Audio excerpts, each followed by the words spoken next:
Does anybody remember the game show The Moment of Truth? This was a show where they tried to see how many secrets people were willing to publicly reveal in order to make money. And what they found by episode 5 is that Americans living under capitalism will reveal just about anything for the right price. Season 1, episode 5 of The Moment of Truth begins like this. This episode was so controversial, it sparked a long debate as to whether or not to air it at all. Quite honestly, if I had my vote, it would not air. It is the most uncomfortable I've ever been on television. Well, okay then. And you might think he's just saying that to hype up the show, but just wait until you watch the episode. This is our main character, Lauren Cleary, who before the show was asked a bunch of questions while hooked up to a polygraph test to see if she's lying. She'll now be asked the same questions publicly in front of an audience, and if she tells the truth, she moves on and wins more money. If she lies, she's done. What's the worst that could happen? I'm sure she doesn't have any dark, horrific secrets that could tear apart her family and ruin her marriage. Speaking of Lauren's marriage, this is her husband Frank, and if you wanted to make a drinking game out of this episode, you could just take a swig every time something devastating happens to Frank. Frank, you think she's ever flashed a stranger? You know her.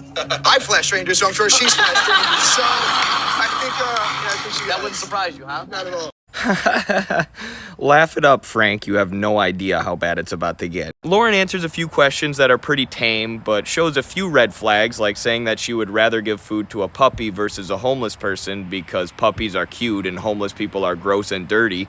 That's right. Don't give food to homeless. Give it to the dog. They just look at you with the cute puppy faces, and then you have somebody who's got a really nasty, dirty face. It's like, Yeah, and if you thought that was bad, just wait. We're about to enter into the destruction of my boy Frank. First, Lauren admits that in the past she's pretended to be asleep to avoid being intimate with Frank, which isn't that big of a deal, but the show makes it look like Frank took it like a dagger to the heart. Then right after that, she says Frank is the reason that she doesn't have any close friends. And it's like, dang, now we're exposing some serious marital issues in public, on television, for money.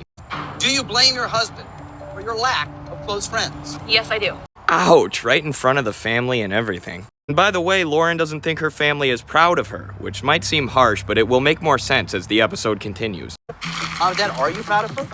She doesn't have anything to make me proud of her. I love her unconditionally. Yeah, notice how he didn't say yes or no. Anyways, Lauren has $10,000 at this point, a sizable chunk of change that she could just walk away with. Does she do that? No. She keeps going. When she knew how crazy the next questions were gonna be. Have you ever taken off your wedding ring to appear as if you were single? Yes, I have. Ah, Frank.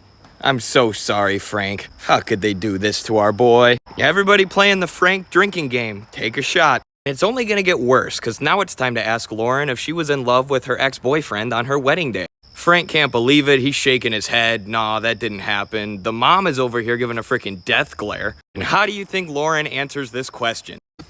Yes, I believe I was. Yeah, that one's gotta hurt for Frank. I think this show is proving that some things are just better left unsaid. Should have just taken that one to the grave, Lauren. And somehow, it gets even worse. And at this point, the host is just fed up. He is so uncomfortable. He's basically begging her to just take the money and walk.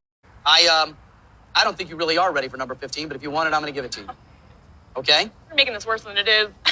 I don't think I can make this worse than it is. After that, Lauren's ex-boyfriend Frank comes in to ask the next question. The same guy who she just said she was in love with on her wedding day. So yeah, pour one out for Frank the boyfriend, who is now holding hands with the dad on the couch, just wishing he could be anywhere else in the world. The ex-boyfriend asks Lauren if she would leave her husband for him, but Lauren's sister bails her out by hitting the special skip button. And thank God she did. Then gets booed ruthlessly by the audience for being the only one on this show with a dang brain. Her and the host, they're just fed up. Things haven't gotten much better as Lauren's ex is now going to ask an alternate question, which happens to be, do you think I am the man that you should be married to today? Which is like not any better than the last question. But unfortunately, I feel like you guys already know what Lauren's gonna say. I'll be honest and say yes.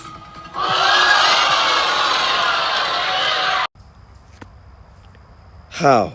This is so bad. Her marriage is destroyed. And as this commenter says, the drive home is going to be really awkward. At this point, Lauren's mom and other family members are begging her to take the money and run. But instead of doing that, she keeps going and admits to having sexual relations with people other than her husband. Why, Lauren? Why? To be honest, I am really not concerned about the money.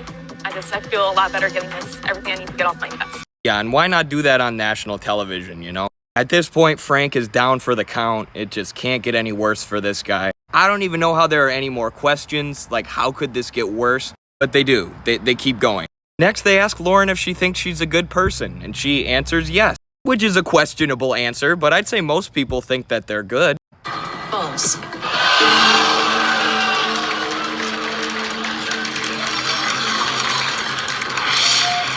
Yep, that's right. Her answer came up as a lie, and she lost everything, all the money.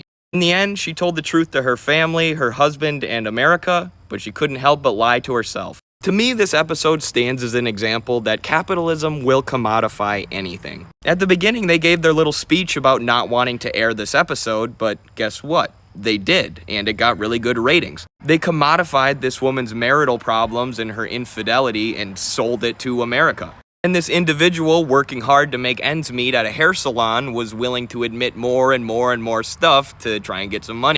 I know she said she wasn't doing it for the money, but you know that had to be a driving factor. So this woman's marriage and reputation were destroyed for nothing. Well, nothing except for the money that the producers made airing this episode and shocking America. This is what happens when you commodify every aspect of human life.